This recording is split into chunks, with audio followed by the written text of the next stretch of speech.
சரக்கு லாரி போக்குவரத்து நிறுவனங்கள் வழங்கி வரும் இதர சேவைகளுக்கு ஜிஎஸ்டி வரி விதிக்கப்படும் என ஒன்றிய அரசு தெரிவித்துள்ளது.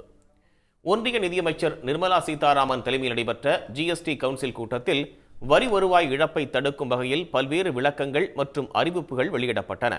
அதன் ஒரு பகுதியாக சரக்கு லாரி போக்குவரத்து நிறுவனங்கள் வழங்கி வரும் இதர சேவைகளையும் ஜிஎஸ்டியின் கீழ் ஒருங்கிணைக்க முடிவு செய்யப்பட்டுள்ளது.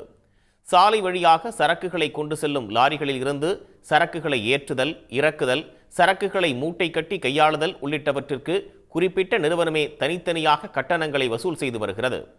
இந்த வசூல் முறையில் ஜிஎஸ்டி இழப்பு ஏற்படுவதாக கருதிய ஒன்றிய அரசு அவற்றிற்கு வரி விதிக்க நடவடிக்கை மேற்கொள்ளப்படும் என தெரிவித்துள்ளது. அதே சமயம் சரக்கு லாரி போக்குவரத்து நிறுவனங்களால் வழங்கப்படும் இதர சேவைகளுக்கு தனித்தனியாக ரசீது வழங்கப்படாவிட்டால் அது ஒரே சேவையாக மட்டுமே கருதப்படும் என விளக்கம் அளிக்கப்பட்டுள்ளது. இதனால் துணை சேவைகளை வழங்கி வரும் சரக்கு லாரி போக்குவரத்து நிறுவனங்கள் ஜிஎஸ்டி பதிவிற்குள் வர வேண்டிய கட்டாயத்திற்கு தள்ளப்பட்டுள்ளது. உடனுக்குடன் செய்திகளை தெரிந்து கொள்ள சன் நியூஸ் பெல் ஐகானை கிளிக் பண்ணுங்க.